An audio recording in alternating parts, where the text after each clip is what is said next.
2 বছর প্রবাস জীবন কাটানোর পর উনি ছুটিতে আসবেন। আসার আগে আমার শাশুড়ি আমায় জিজ্ঞেস করলো আমার কি লাগবে বলার জন্য। উসমান বলেছে। আমি বলেছি কিছু লাগবে না। দুপুরে রান্নার সময় উনি ভিডিও কল দেয় ওনার মাকে। আমি পাশেই ছিলাম।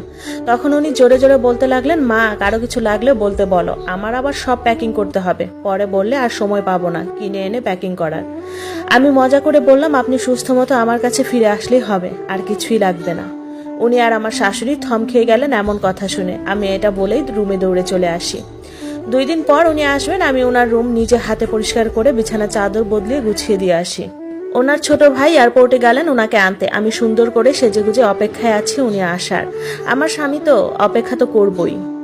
উনি ঘরে ঢুকলেন। ওনাকে দেখে আমার বুকটা কেঁপে উঠল। 2 বছর আগের উনি আর আজকের ওনার মধ্যে অনেক তফাৎ। অনেক বদলে গেছেন, মোটা হয়ে গেছেন, আরো বেশি সুন্দর হয়ে গেছেন। উনি এসে ওনার মাকে জড়িয়ে ধরেন।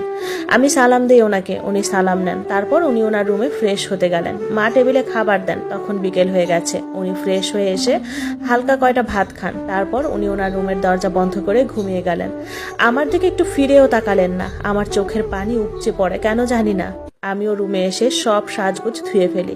তারপর সবচেয়ে পুরনো জামাটা পরে ওনার দিকে আর ফিরেও তাকাবো না। আমার কলিজাটা ফেটে যাচ্ছে। আমার এখানে একটুও থাকতে ইচ্ছে করতেছে না। একটু বাপের বাড়িতে গেলে শান্তি পেতাম। সন্ধ্যার দিকে ওনার নানার বাড়ির মেহমান আসবে, তাই নাস্তা বানাতে রান্নাঘরে গেলাম। নুডলস, সেমাই, ফিরনি, হালিম রান্না করি, আর আসলে ফলমূল কেটে দিব। সব রেডি করতে করতে মাগরিব হয়ে পড়ে।